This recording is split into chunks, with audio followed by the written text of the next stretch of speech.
네, 오늘은 누가복음 6번째 시간입니다. 누가복음 2장 마지막 부분이죠. 네, 41절부터 52절까지 우리 한 목소리로 같이 한번 읽어볼까요?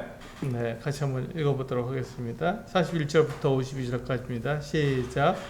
그의 부모가 해마다 유월절이 되면 예루살렘으로 가더니 예수께서 12살이 되었을 때 그들이 이 절기의 관리를 따라 올라갔다가 그날들을 마치고 돌아올 때에 아이 예수는 예루살렘에 머무셨더라. 그 부모는 이를 알지 못하고 동행 중에 있는 줄로 생각하고 하룻길을 간 후 친족과 아는 자 중에서 찾되 만나지 못하매 찾으면서 예루살렘에 돌아갔더니 사흘 후에 성전에서 만난즉 그가 선생들 중에 앉으사 그들에게 듣기도 하시며 묻기도 하시니 듣는 자가 다 그 지혜와 대답을 놀랍게 여기더라. 그의 부모가 보고 놀라며 그의 어머니는 이르되 아이야 어찌하여 우리에게 이렇게 하였느냐? 보라 내 아버지와 내가 근심하여 너를 찾았노라. 예수께서 이르시되 어찌하여 나를 찾으셨까? 내가 내 아버지 집에 있어야 될 줄을 알지 못하셨나이까 하시니 그 부모가 그가 하신 말씀을 깨닫지 못하더라. 예수께서 함께 내려가사 나사렛에 이르러 순종하여 받드시더라. 그 어머니는 이 모든 말을 마음에 드니라. 예수는 지혜와 키가 자라가며 하나님과 사람에게 더욱 사랑스러워 가시더라. 네, 우리가 이 말씀을 이렇게 보면서 누가는 왜 이 말씀을 여기에 기록해야 했는가? 예수님의 그 어린 시절에 대한 이 이야기를 왜 누가는 그 여기에 기록해서 우리로 하여금 읽게 만드는가? 누가가 이 말씀을 기록한 것은 우리의 믿음이 성장하기 위해서, 예수 그리스도를 닮아가게 하기 위해서 이렇게 기록했는데, 그렇다면 이 말씀이 그 나에게 어떠한 도움이 되며 예수 그리스도를 우리가 믿는데 어떠한 도움이 되는가 하는 것을 생각해 봤으면 좋겠습니다. 오늘 이 말씀은요, 누가가 예수님이 하나님의 아들이라는 것을 우리들에게 얘기해 주는데, 그것을 그 예수님이 어렸을 때 12살 때부터 예수님이 하나님의 아들이라는 것을 알았고 그 아버지가 누구인지를 정확히 알았던 것입니다. 그 내용을 지금 기록하고 있어서 우리로 하여금 예수님이 그냥 성이 되어서 자기가 하나님의 아들인 것을 그때 알으신 것이 아니라 처음부터 자기가 하나님의 아들이신데 사람이 되셨고, 사람이 되셔서 그 모든 제한성과 한계성을 가지고 성장해 나가면서, 사람처럼 성장해 나가죠. 성장해 가면서 그 사람의 모든 것들을 직접 체험하시는 이와 같은 모습으로 그 생활하셨던 것들을 볼 수 있습니다. 그러니까 이게 굉장히 그 우리가 이해하기 어려운 부분이면서도 예수 그리스도 하나님의 아들께서 우리에게 그 이 구원을 허락하시기 위해서, 사람이 되시기 위해서 어떠한 고난과 어떤 어려움을 겪으셨는지를 우리가 알 수 있는 그 같은 내용이 되는 것이죠. 적절한 답이 떠오르지 않네요. 네. 여기 보시면 첫 번째로 보시면 우리 41절에 보시면 이와 같이 말씀하고 있죠. 그의 부모가 해마다 유월절이 되면 예루살렘으로 가더니 이렇게 말씀하고 있습니다. 그리고 이 말씀을 통해서 우리가 알 수 있는 게 뭐냐면, 예수님의 부모는, 우리가 그 앞에서도 그 같은 말씀을 봤지만 예수님의 부모는 그 요셉과 마리아는 그 율법을 잘 지키는 그 같은 사람들이었다는 것을 이 말씀을 통해서 알 수 있습니다.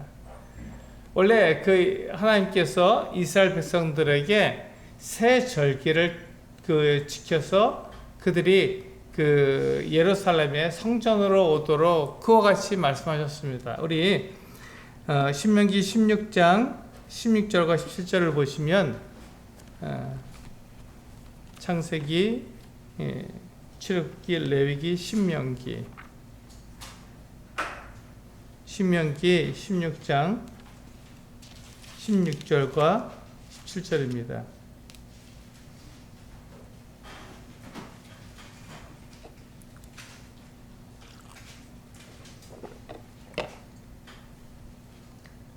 네, 같이 읽겠습니다. 시작. 너희 가운데 모든 남자는 1년에 3번 곧 무교절과 칠칠절과 초막절에 내 하나님 여호와께서 택하신 곳에서 여호와를 배웠고 빈손으로 여호와를 배웁지 말고 각 사람이 내 하나님 여호와께서 주신 복을 따라 그 힘대로 드릴지니라. 이렇게 말씀하고 있습니다. 그러니까 6월절에 올라가야 됐고요. 그 다음에 오순절에 칠칠절이라고도 하는 그 오순절에 올라가야 됐고, 초막절 즉 장막절이라고 하는 이 절기에 올라가야 했어요. 1년에 3번 그렇게 이스라엘 사람 남자들은 다 이 성전에 올라가야 했습니다. 그런데 그 유대인들이 바벨론의 포로로 끌려갔잖아요. 다시 돌아왔는데 그들이 다시 돌아와서 이제 그 하나님을 섬기려다 보니까 부유한 사람만 그 3번, 1년에 3번 올라갈 수 있었던 거예요. 한 번 올라가면 보통 보름, 길게는 한 달까지 그곳에 머물러 있어야 되는데, 이게 보통 어려운 일이 아니었죠.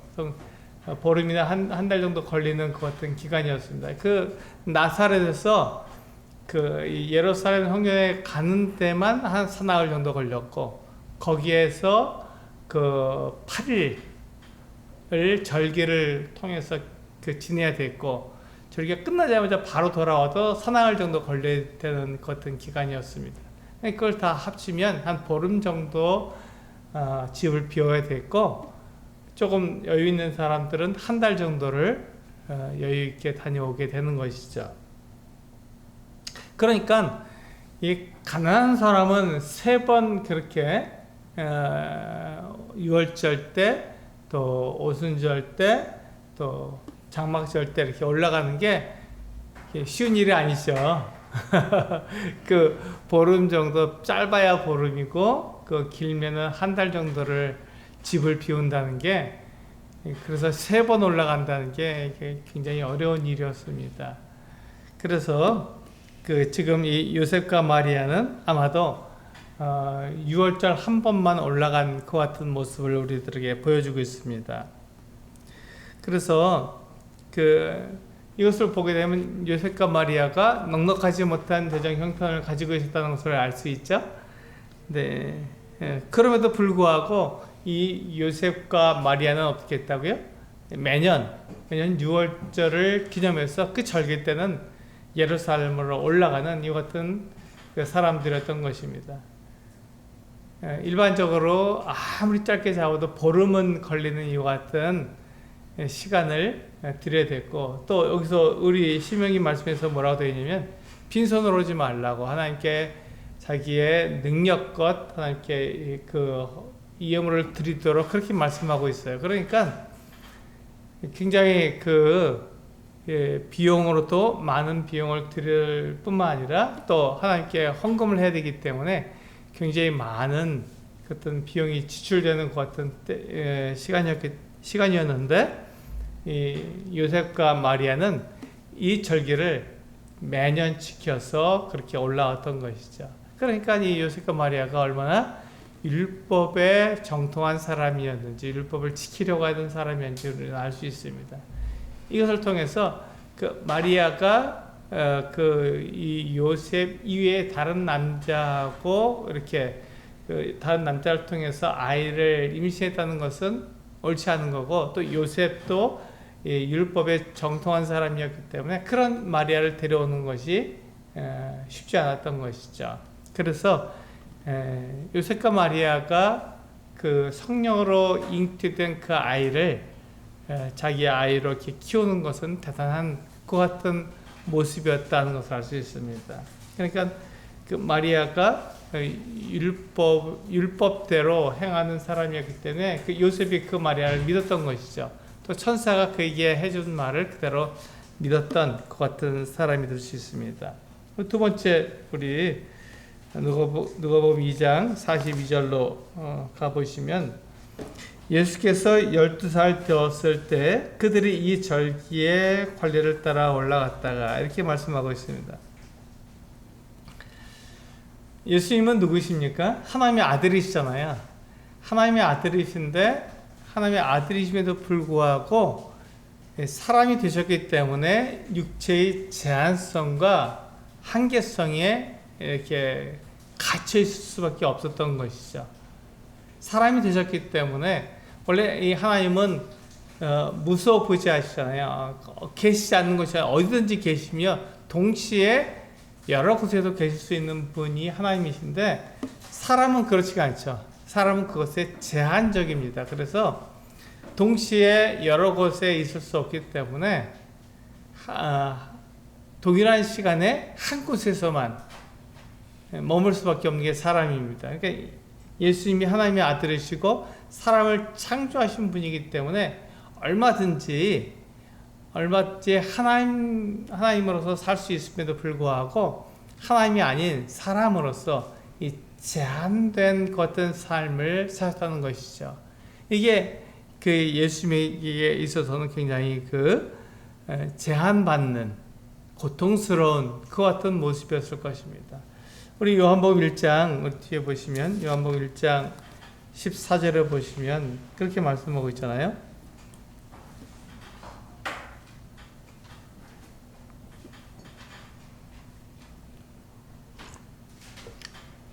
우리 같이 한번 읽어보겠습니다. 요한복음 1장 14절 시작. 말씀이 육신이 되어 우리 가운데 거하심에 우리가 그의 영광을 보니 아버지의 독생자의 영광이요 은혜와 진리가 충만하더라. 이렇게 말씀하고 있습니다.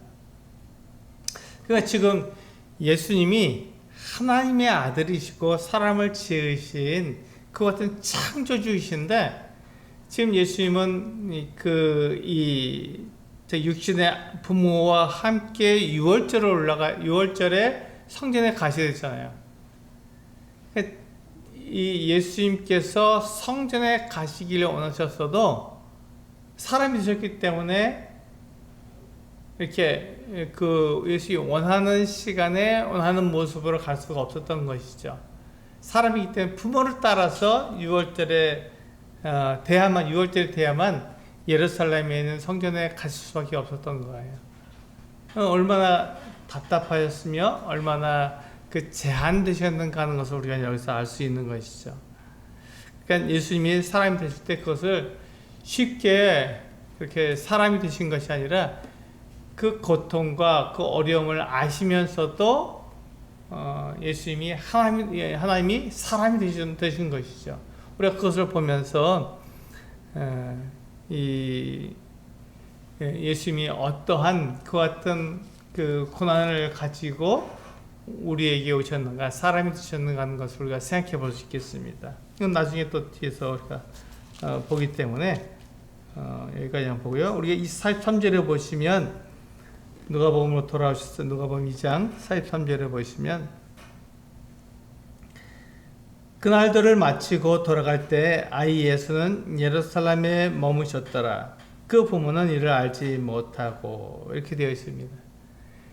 예수님께서 그 여행단에 속하지 않고 그 예루살렘에 남아 계셨던 거예요. 그런데 부모는 그것을 알지 못했습니다. 왜냐하면 지금 이 6월절 절기를 다 마쳤기 때문에 얼른 돌아가야 되죠. 얼마나 걸린다고요? 예, 6월절 절기만 8일이 걸렸어요. 6월절은 그 14일이지만 그 뒤에 무교절까지 다 합치면, 무교절이 7일이니까 다 합치면 8일이 걸렸던 거죠. 8일 동안 그 절기를 다 행하고, 그리고 오가는데 3일 내지 4일씩 2번 왕복을 하게 되니까요. 이게 일반적으로 한 보름 정도 걸리는 것 같은 거리였습니다. 그러니까 이게 쉬운 일이 아니죠. 그래서 이 절기가 끝나자마자 바로 돌아가서 일을 해야만 먹고 살 수 있었던 그 같은 상황이었던 것입니다. 그런데 한번 보세요. 지금 그 여행단을 통해서 오게 된 거를 우리가 알 수 있습니다. 왜냐하면 지금 그 6월절 절기가 돼서 많은 사람들이 예루살렘에 오잖아요. 근데 강도가 가만히 있었을까요? 예, 강도들이 아주 좋은 그 먹잇감이 있죠. 그들이 노린 것이 그와 같은 사람들입니다. 왜냐하면 그들은 그 절기를 지키러 예루살렘 오기 때문에 물건들을 많이 갖고 있었어요. 먹고 지내야 되니까. 두 번째, 그들은 하나님께 그 헌금을 해야 되기 때문에 많은 돈을 가지고 있었습니다. 그러니까 강도들이 그 사람들을 노려서 그 사람들을 그 강도짓을 하게 되면 많은 돈을 벌 수 있고 많은 물품을 가져갈 수 있기 때문에 그들을 노렸던 것이죠. 그래서 이렇게 지방에서 올라오는 많은 사람들이 어떻게 했냐면, 예루살렘에 올라오는 사람들이 어떻게 했냐면 혼자서 오지 않고 여행단을 꾸렸습니다. 그 여행단에 함께 왔던 것이죠. 그러니까 여행단이 한두 명이 아니고 10명, 20명이 아니라 한 100명쯤 되는 여행단, 100명이 넘는 여행단을 꾸리게 되었습니다. 굉장히 많은 사람들이 그 갈릴리에서부터 쭉 사람들을 모아서 이제 사람들이 100명이 넘으면 그 사람들을 데리고 함께 여행을 해서 그 예루살렘 성전에 왔기 때문에 강도들이 덮칠 수가 없는 거예요. 너무 많은 사람들이 많으니까 거기 잘못 덮쳤다가는 자기들이 당하잖아요. 거기에 누가 있을지 모르니까. 그러니까 이 강도들이 이 많은 사람들을 상대할 수 없어서 강도질을 못하는 것이야. 그리고 사람들이 많이 그렇게 같이 움직이게 되면 어떻게 되죠? 예, 그 비용도 절감되잖아요.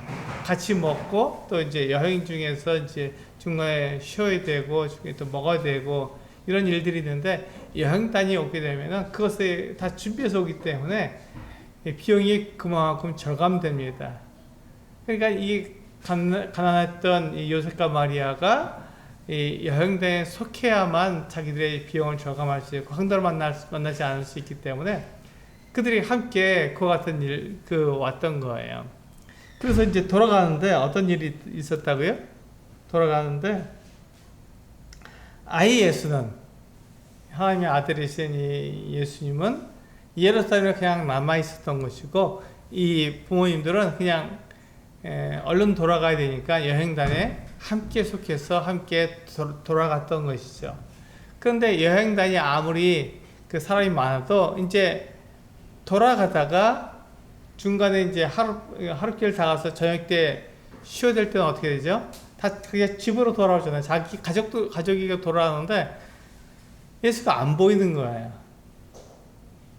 예수가 안 보이니까 이 마리아는 어떻죠? 지금 모성애가 자기가 낳은 아들이니까 모성애이기 때문에 굉장히 다급해질 수밖에 없죠.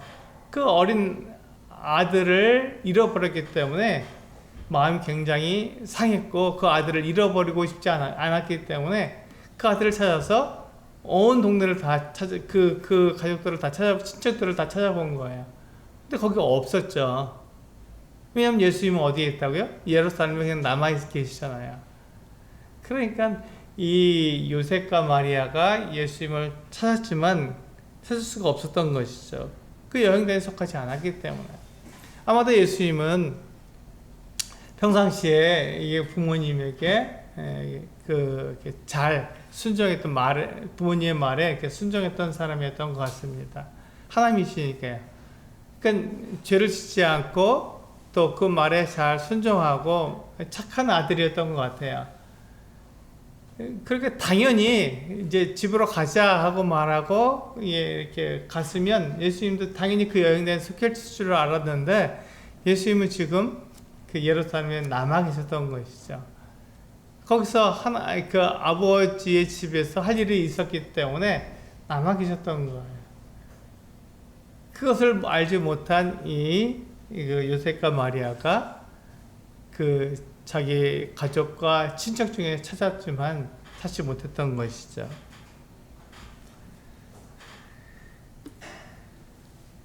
우리 44절에 보면 이렇게 연결이 되죠.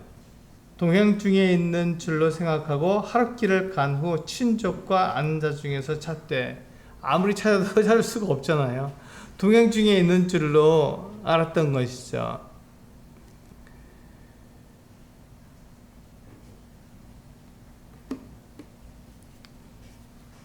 여기서 우리가 알 수 있는 것은 뭐냐면, 예수님이 그 사람들을 짓기 전부터 이미 사람이 되실 것을 계획하셨다는 거예요. 우리는 생각하기를 사람이 죄를 지었으니까 그거에 대해서 대책을 마련하기 위해서 하나님께서 그 아들을 이제 사람들을 회복하기 위해서 그 아들을 보내셨다 이렇게 생각하지만 사실은 그렇지 않습니다. 그 전부터 예수님은 그 하나님의 아들이시면서 그 사람들을 창조하셨는데, 사람들을 지으실 때 이미 사람들이 죄를 지을 걸 아셨어요. 하나님을 떠날 걸 아셨던 것이죠. 그래서 사람들이 하나님을 떠났을 때, 아직 짓기 전이죠. 사람들을 만들기 전입니다. 사람들을 만들어 놓으면 사람들이 그 하나님의 목적인 하나님의 영광에서 살도록 그렇게 되어 있는데, 그렇게 살지 않고 하나님을 떠나게 되니까 그걸 아셨던 거예요. 그래서 이 사람이 하나님을 떠나서 자기를 높이고 하나님처럼 되어서 자기를 위해서 살아갈 것을 하나님의 아들이 아셨던 것이죠. 그들을 돌아오게 해야 되잖아요. 사람이 하나님을 떠났기 때문에 자기 스스로 하나님께 나아갈 수 없게 되었습니다. 하나님은 거룩하시잖아요. 하나님 거룩하시고 사람은 그 죄를 지었기 때문에 사람이 아무리 해도 거룩하신 하나님께 나아갈 수 없습니다. 우리 고린도후서 6장 말씀 한번 볼까요? 고린도후서 6장에서 그와 같은 말씀을 하고 계신데요.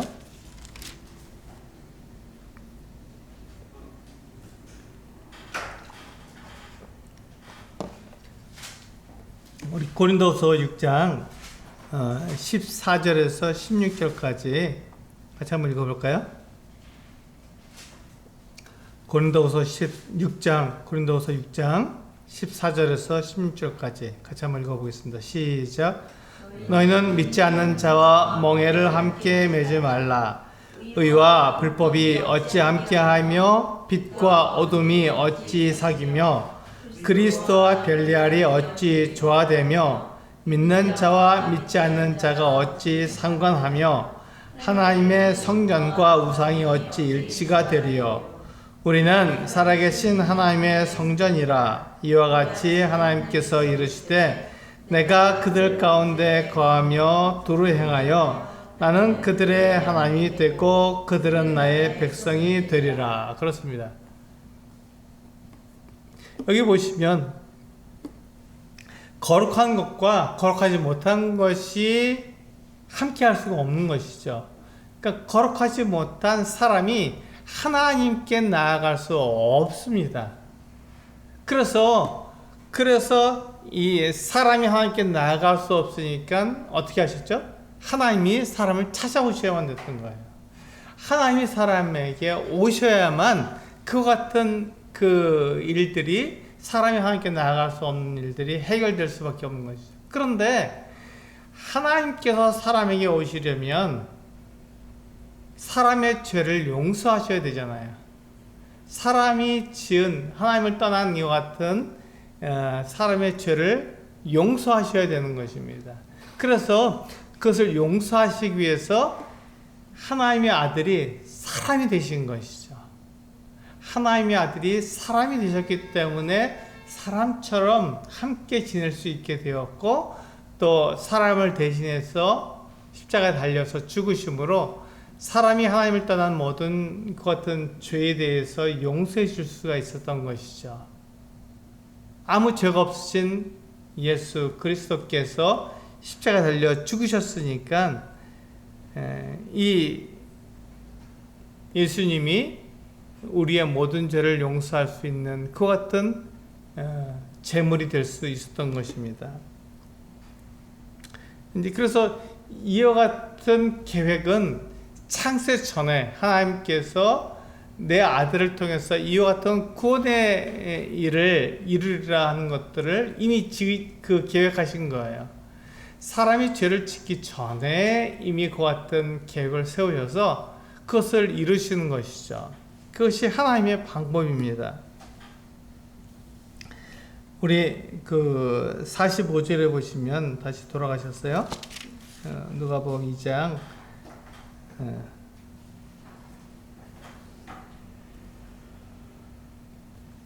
45절에서 47절까지 이게 한 문장인데 그것을 따로 떼어놨기 때문에 제가 같이 읽겠습니다. 보시면 만나지 못함에 찾으면서 예루살렘에 돌아갔더니 사흘 후에 성전에서 만난즉 그가 선생들 중에 앉아서 그들에게 듣기도 하시며 묻기도 하시니 듣는 자가 다 그 지혜와 대답을 놀랍게 여기더라. 이렇게 말씀하고 있습니다. 예수님께서 예루살렘에서 그 성전에서 그 선생들과 함께 앉아서 이야기를 나누고 계셨던 거예요. 묻기도 하시고 대답하시기도 하시는 이와 같은 모습을 보이셨던 것이죠. 그런데 47절에 보면 듣는 자가 다 그의 지혜와 대답을 놀랍게 여기더라. 이렇게 말씀하고 있어요. 예수님께서 그들의 그 선생들을 어떤 사람이냐면 이 율법을 가르치는 사람들에게 이스라엘 유대인들에게 이 하나님의 말씀을 가르치는 사람들이에요. 그들은 율법을 잘 알고 있었던 사람들이고 이 성경을 잘 알고 있었던 사람들입니다. 그 사람들이 그 유대인들에게 하나님의 말씀을 가르쳐주는 그 같은 사람들 사이에 앉으셔서 그들에게 묻기도 하시고 대답하시기도 하시는데 예수님의 그 지혜에 대해서 놀랍게 여긴 거예요. 어떻게 12살 먹은 아이가 이 하나님의 말씀을 이렇게 정확히 알 수 있느냐 하고 이 선생들이 깜짝 놀랐던 것이죠. 왜 그랬을까요? 이게 이제 예수님이 하나님의 아들이시라는 것을 조금씩 누가가 보여주고 있는 것이죠. 우리라고 그것을 받아들일 수 있도록 알려주고 있는 거예요. 이 선생들이 무엇을 가르치고 있었습니까? 성경과 성경에 기록되어 있는 구약 성경이죠. 그 당시에 신약 성경이 없었으니까 구약 성경에 나타난 어떤 율법에 대해서 가르쳐주고 있었던 거예요. 율법이 어떤 의미로 기록되었으며 하나님께서 어떤 마음으로 사람들에게 이와 같은 율법을 주셨는지를 알게끔 가르쳐 준 거예요. 그런데 잘 보세요. 율법은 누가 만든 거죠? 하나님께서 그 이스라엘 백성들에게 주신 거잖아요. 그러니까 율법의 그 의미와 왜 율법을 사람들에게 주셨는지를 가장 잘 아는 분이 누구죠? 하나님이에요, 하나님. 그러니까 예수 그리스도께서 그 율법을 설명해 주실 때 정확하게 설명해 줄 수 있는 거예요. 그 선생들은 그것을 자기들이 연구해야 하고 그것을 이럴 거야. 이러니까 하나님께서 이렇게 주셨겠지. 이렇게 생각하고 가르쳐 주었지만 예수님은 당신이 직접 그 율법을 사람들에게 주신 분이기 때문에 그 율법을 만드신 분이기 때문에 정확히 아시는 거죠. 그 율법이 무슨 의미며 그것을 사람들에게 주신 하나님의 마음이 어떠했는지를 정확히 아는 분은 예수 그리스도예요. 그러니까 그것을 비록 12살 먹은 소년이었지만 그 예수님이 그 율법에 대해서 사람들에게 알려주실 때 그건 놀라운 것이죠. 깜짝 놀랄 수밖에 없었던 것이에요. 어떻게 그 같은 지혜가 있었는지 사람들이 놀랄 수밖에 없었던 것이죠. 그것을 우리는 은혜라고 말을 합니다. 하나님께서 사람들에게 은혜를 주셨잖아요. 율법을 통해서 은혜를 주셨어요. 이게 그 율법에는요, 제사법이 있습니다. 율법 가운데에는 율법은 뭘 해라, 또 하지 말아라 하는 것만 주어진 것이 아니라 제사법이 들어있었던 거예요. 그 제사법은 뭐죠? 사람들이 그 율법, 하나님께서 하라고 하신 것과 하지 말라고 하신 것을 사람들이 행하다 보면은 그것을 다 지킬 수가 있나요? 못 지키죠. 당연히 못 지킵니다. 그때 이 제사법을 통해서 무엇을 하냐면 사람들이 하나님의 그 율법을 다 지키지 못했을 때 그것을 용서해주는 그 같은 하나님의 은혜가, 하나님의 사랑이 그 제사법에 들어있던 거예요. 사람들은 하나님의 율법을 다 지킬 수 없지만 그 율법을 용서할 수 있는 것, 그 율법을 율법을 어긴 것에 대해서 용서해주고 받아들일 수 있도록 만들어 놓은 하나님의 은혜가 바로 이 제사법이라는 것입니다. 그래서 그 율법에 들어있는 그 제사법은, 율법은 사실 하나님의 마음, 하나님의 사랑, 하나님의 은혜를 우리들에게 나타내는 거예요. 그런데 그 율법으로는 우리가 의롭게 될 수 없으니까 하나님께서 그 율법을 뛰어넘는, 그 사람들이 그 율법이 아닌 것을 의롭게 될 수 있도록 은혜를 더한 것이죠. 그래서 은혜 위에 은혜가 된 것입니다. 이 하나님의 아들이 사랑이 되셨다는 것은 은혜 위에 은혜를 더하신 거예요. 우리 그 요한복음 아까 1장 보셨는데 똑같이 요한복음 1장 16절에 보시면 나오잖아요.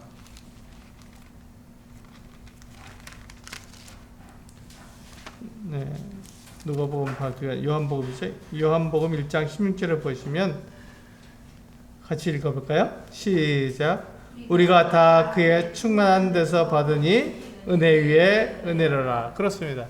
첫 번째 은혜는 하나님께서 이스라엘 백성들에게 주신 율법이고, 두 번째는 그 율법을 다 지킬 수 없기에 하나님의 마음을, 하나님께서 우리를 멸망시키는 것, 우리 죽이시는 것이 하나님의 마음이 아니라 우리를 살리시는 것이 하나님의 마음인데, 그것을 다 우리가 지킬 수 없으니까 하나님께서 그 구원자, 하나님의 아들을 우리를 위해서 보내주시는구나. 그리고 그 보내주신 그 하나님의 아들이 바로 은혜 위에 은혜가 되었구나 하는 것을 우리들에게 말씀해 주시는 것이죠. 그래서 예수님은 우리들에게 참 지혜가 되시는 거예요.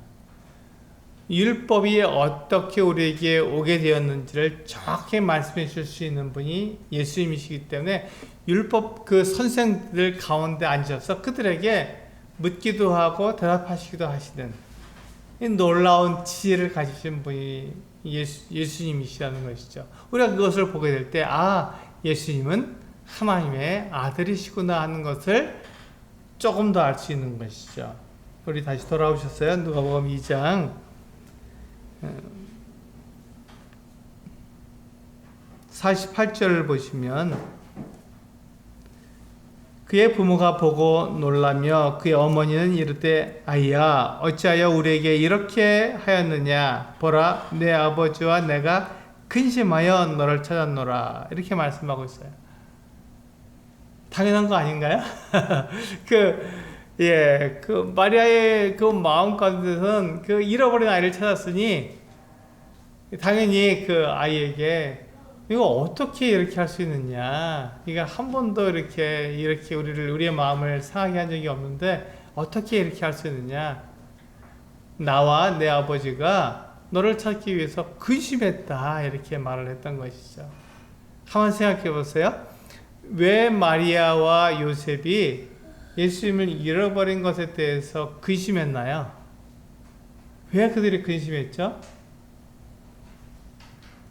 모성애 때문에 근심했을까요? 그것도 맞습니다. 그런데 더 중요한 것은 예수님이 하나님의 아들이라는 것을 잊어버렸기 때문에 그들이 근심했던 것이죠. 잘 생각해 보세요. 예수님이 하나님의 아들이시고 모든 것을 다 알고 계신 분이라는 것을 우리가 기억한다면 예수님을 잃어버렸을 때 예수님에 대해서 우리가 근심할 필요가 없잖아요. 그 예수는 길을 잃어버릴 사람도 아니고 또 강도를 만날 사람도 아니야. 왜 그렇죠? 하나님의 아들이니까. 그러니까 그에 대해서 근심할 것이 없는 것이죠. 그런데 그것을 잊어버렸기 때문에 그 아버지 요셉과 어머니 마리아는 예수님에 대해서 근심할 수밖에 없는 거예요. 염려할 수밖에 없는 것이죠. 도대체 어디 갔나? 잃어버리면 어떻게 하나 하는 근심을 할 수밖에 없었던 것이죠. 이게 바꿔서 이제 우리는 어떤가요? 우리도 염려할까요? 네, 우리도 매일의 삶 속에서 우리는 염려합니다. 우리 마태복음 6장 한번 보실까요? 마태복음 6장을 보시면 25절입니다. 마태복음 6장 25절.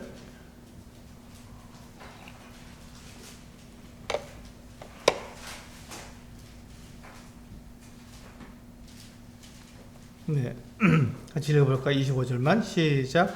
그러므로 내가 너에게 이르노니 목숨을 위하여 무엇을 먹을까? 무엇을 마실까? 몸을 위하여 무엇을 입을까? 염려하지 말라. 목숨이 음식보다 중하지 아니하며 몸이 의복보다 중하지 아니하냐. 네, 그 뒤에 넘어가서 31절도 같이 연결해서 읽어볼까요? 31절 시작. 그러므로 염려하여 이르기를 무엇을 먹을까? 무엇을 마실까? 무엇을 입을까? 하지 말라. 그렇습니다.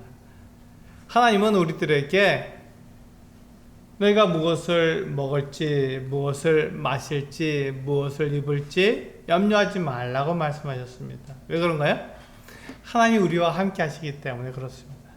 하나님이 우리와 함께 하시는 것을 우리가 기억하고 하나님께서 우리와 함께 하시는 것을 우리가 안다면, 그것을 믿는다면 우리가 염려할 것이 없는 것이죠.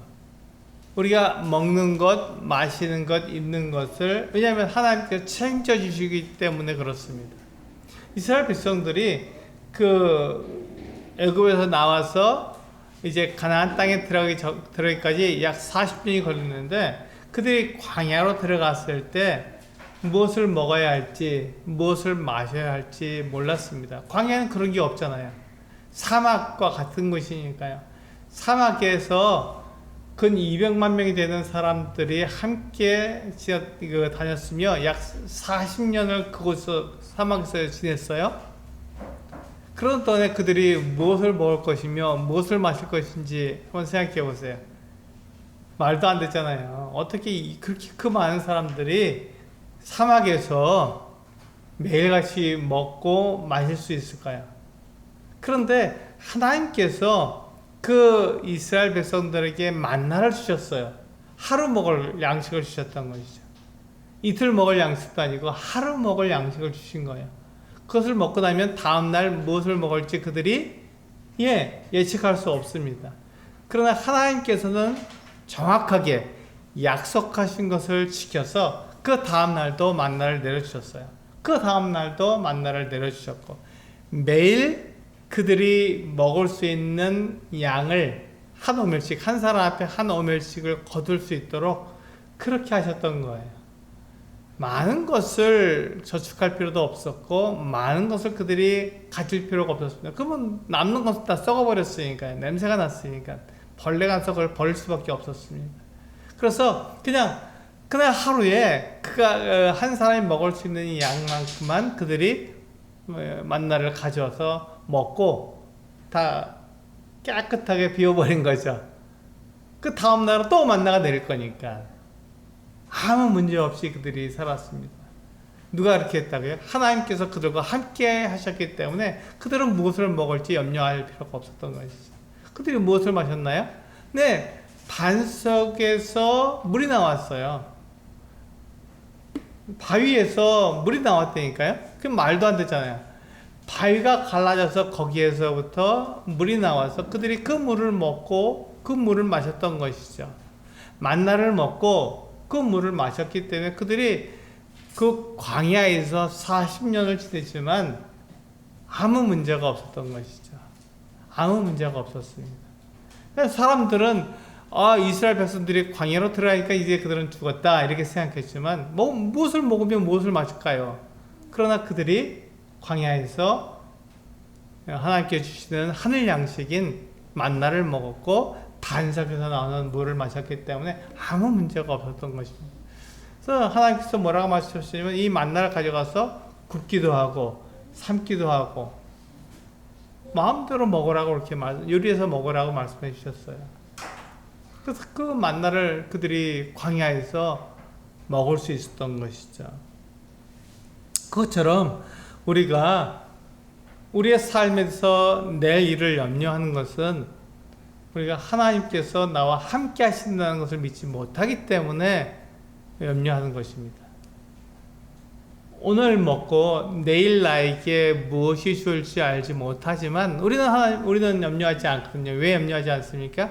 하나님께서 함께 하시기 때문에 염려하지 않는 것입니다. 그것이 하나님께서 우리에게 주신 믿음의 비밀인 것이죠. 하나님을 믿으면 그것에 대해서 염려하지 않는다는 것입니다. 우리 다시 누가복음 2장으로 돌아가 보시면요. 49절 이게 핵심 구절이죠. 네, 누가복음 6번째 시간 우리 누가복음 2장 41절에서 52절까지의 제목이 내 아버지 집입니다. 여기서 보시면 49절에서 그 말씀이 나오잖아요. 내 아버지 집이라고. 이 마리아는 예수님에게 내 아버지와 내가 크시면 있다고 하지만 진짜 예수님의 참 아버지는 하늘 아버지시잖아요. 그러니까 그 내 아버지 집인 예루살렘 성전에 그가 계셔한다는 것을 말했던 것이죠. 49절을 보시면 예수께서 이르시되 어찌하여 나를 찾으셨나이까 내가 내 아버지 집에 있어야 될 줄을 알지 못하셨나이까 하시니.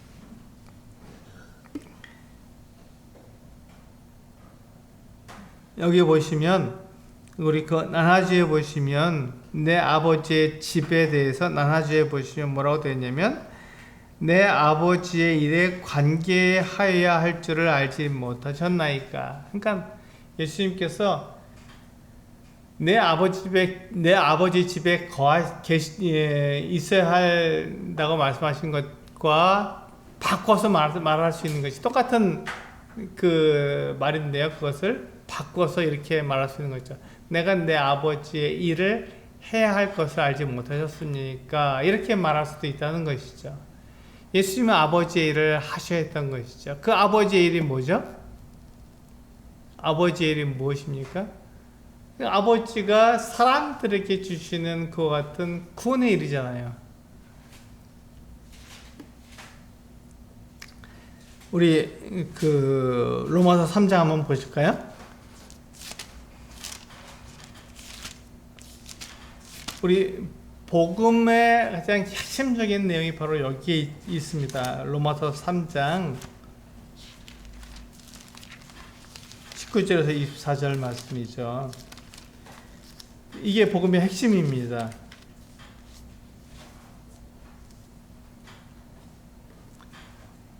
이 말씀을 제대로 알고 깨닫게 되면 복음을 신구약 성경 전체를 다 알 수 있는 거예요. 이게 복음의 핵심이기 때문에 그렇습니다.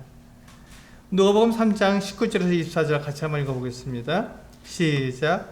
우리가 알거니와 무릇 율법이 말하는 바는 율법 아래에 있는 자들에게 말하는 것이니 이는 모든 입을 막고 온 세상으로 하나님의 심판을 있게 하려 함이라. 그러므로 율법의 행위로 그의 앞에 의롭다 하심을 얻을 육체가 없나니 율법으로는 죄를 깨달음이라. 이제는 율법 외에 하나님의 한 의가 나타났으니 율법과 선지자들에게 증거를 받은 것이라. 곧 예수 그리스도를 믿음으로 말미암아 모든 믿는 자에게 미치는 하나님의 의인이 차별이 없느니라. 모든 사람이 죄를 범하였음에 하나님의 영광에 이르지 못하더니 그리스도 예수 안에 있는 속량으로 말미암아 하나님의 은혜로 값없이 의롭다 하심을 얻은 자 되었느니라. 그렇습니다. 이 19절에서 24절에 있는 이 말씀이 복음의 핵심입니다. 이 내용이 복음의 아주 엑기스예요. 그러니까 복음 내용을 전반적으로 다 가지고 있는 것이죠. 이 내용을 율법을 통해서 하나님께서 사람들에게 알려주시는 거잖아요. 율법으로는 하나님 앞에 의롭다함을 얻을 육체가 없다. 그래서 하나님께서 누구를 보내주신다고요? 구원자를 보내주신다. 그래서 그 구원자를 믿음으로 얻게 되는 그 의, 그것이 바로 하나님께 주시는 의다. 내 의로 하나님께 나아갈 수 없고 하나님의 의로 우리가 하나님께 나아가게 된다는 것을 우리에게 말씀해 주는 것이죠. 이게 복음입니다. 그러니까 내가 그 하나님을 떠나서 하나님 앞에 나아갈 수 없는데, 그렇잖아요? 내가 죄인이니까 하나님께 나아갈 수 없잖아요. 그런데 하나님께서 나를 찾아오셨잖아요. 그래서 율법을 가지고 내가 의롭게 돼서 하나님께 나가려고 하면 그렇게 될 수 있는 게 아니다 라고 말씀하고 있는 거예요. 모든 사람이 죄이니까요. 그런데 그 죄를 용서해 주기 위해서 하나님의 아들이 오신 거예요.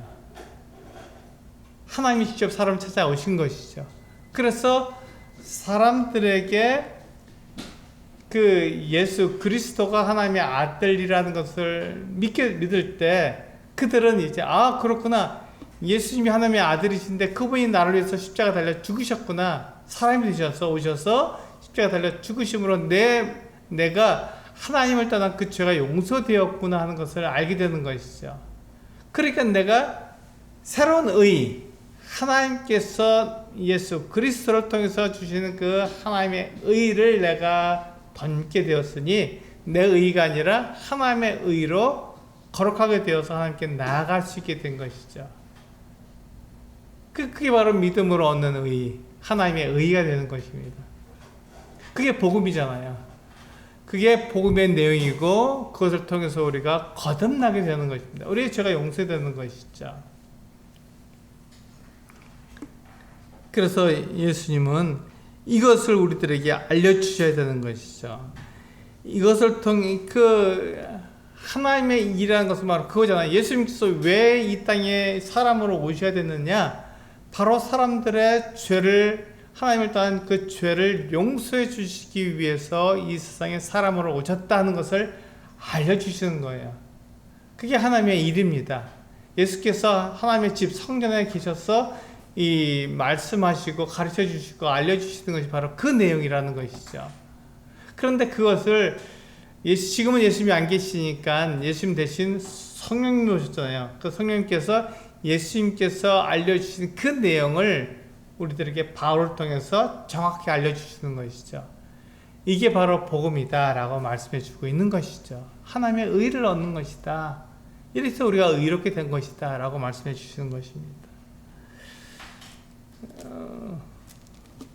로마서 4장에서는 그것을 예를 들기 위해서 아브라함을 예를 들었고요, 다윗을 예를 들었습니다. 그러니까 이게 바로 핵심이라는 것이죠. 하나님의 의를 덧입게 된 게 복음의 핵심이다 하는 것을 우리들에게 말씀해 주고 있는 것입니다. 우리 다시 돌아가셔서 누가복음 2장 마지막 부분을 보겠습니다. 50절에서 52절까지 있는 내용은 부모가 예수님의 육신의 부모인 요셉과 마리아가 예수님께서 직접 그들에게 말씀하시지만 그것을 깨닫지 못했던 것이죠. 50절 이렇게 나와 있잖아요. 그 부모가 그가 하신 말씀을 깨닫지 못하더라 이렇게 말씀하고 있잖아요. 그래서 지금도 많은 사람들이 이 복음을 깨닫지 못하는 게 너무 쉬운 복음이거든요. 내가 율법을 통해서 하나님께 나가는 것이 아니라 하나님께서 나를 찾아오셨고, 그래서 하나님께서 주시는 그 의를 내가 믿음으로 말미암아 내가 얻게 되어서 그 의로 내가 하나님께 나가게 된다는 것이 얼마나 쉬운 복음인지 몰라요. 근데 그것을 사람들이 깨닫지 못하는 거예요. 알지 못하고 믿지 못하는 것이죠. 왜냐하면 내 의로 나가야 되니까. 내가 잘해서 하나님께 나가야 되는데 그렇게 나올 수 없다고 말하니까 그것을 믿지 못하는 거예요. 그렇게 하면 내가 하나님께 나아갈 수 있는 방법이 뭐냐? 하나님의 아들 예수 그리스도가 사람이 돼서 이 땅에 오셨고 우리를 대신해서 죽으심으로 나의 죄가 다 용서되었다는 것을 믿어라. 근데 그걸 못 믿는 거예요. 그렇게 해서 내 죄가 용서됐다는 것을 어떻게 압니까? 라고 얘기하는 것이죠. 그게 하나님의 의이고 하나님께서 믿음으로 주시는 의인데 그것을 믿지 못하는 것이죠. 그래서 이 50절에 보면은 그 부모가 예수님께서 직접 하시는 말씀도 깨닫지 못했던 거예요. 예수님이 하나님의 아들이시라는 것을 알았지만 그들이 그것을 잊어버릴 때가 더 많았던 것이죠. 내 아들이니까, 내가 어려서부터 아기 때부터 쭉 키워왔으니까. 그런데 그래서 예수님께서 이제 사람이 되시는 그 같은 모습을 우리들에게 보여주시잖아요. 51절과 52절을 보시면 예수께서 함께 내려가사 나사렛에 이르러 순종하여 받드시더라. 누가 순종해야 되죠? 예, 하나님의 아들이 사람을 만드셨기 때문에 이 요셉과 마리아가 예수님 말씀에 순종해야 하고 예수님을 섬겨야 되지만 반대로 예수님이 지금 사람이 되셨기 때문에 누구에게 지금 이렇게 순종하고 받들어야 되나요? 그 아버지 어머니를 그 요셉과 마리아를 순종하고 받들어야 했다는 거죠. 그러니까 이 하나님의 아들이 사람이 되시는 것은 우리가 생각한 것처럼 쉬운 일이 아닙니다. 이게 그냥 이렇게 우리가 그렇게 하면 되지 뭐라고 생각해서 그렇게 되는 게 아니라는 것이죠.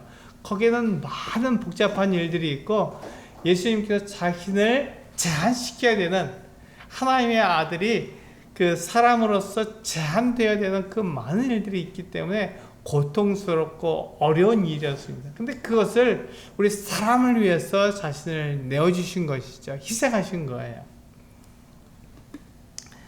52절에 보시면 예수는 지혜와 키가 자라가며 하나님과 사람에게 더욱 사랑스러워 가시더라. 이렇게 말씀하고 있잖아요. 예수님은 사람이 되신 거예요. 하나님의 아들이 사람이 되신 거예요. 사람과 똑같이 성장해 나가셨던 것이죠. 그래서 하나님과 사람들에게 사랑스러워 가시더라. 놀라운 일입니다.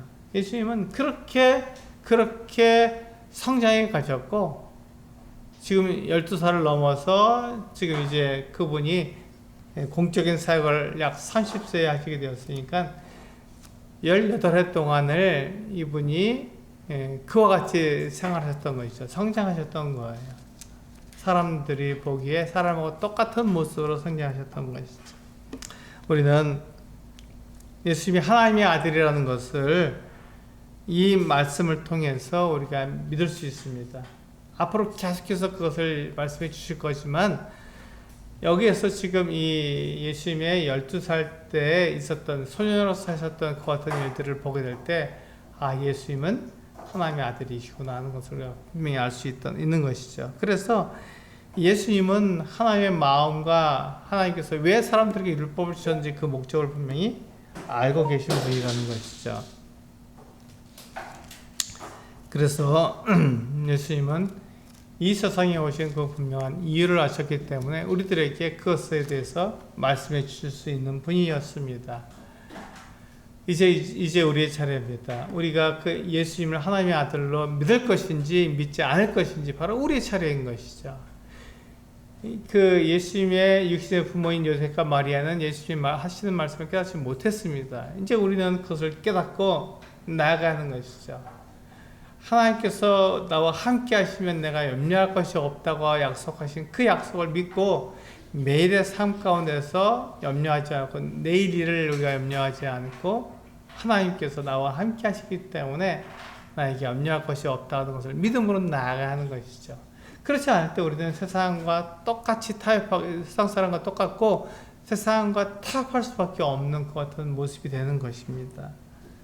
우리가 예수님께서 사람이 되신 것을 기억하시면서 우리도 참 이 예수님이 어떠한 분이라는 것을 알고 예수님이 사람이 되실 때 얼마나 큰 고통과 제한을 경험하셨을지를 기억하시면서 우리가 예수님이 하나님의 아들이라는 것을 분명히 믿고 순종할 수 있는 우리 성도님들 되시기를 원합니다. 기도하시겠습니다.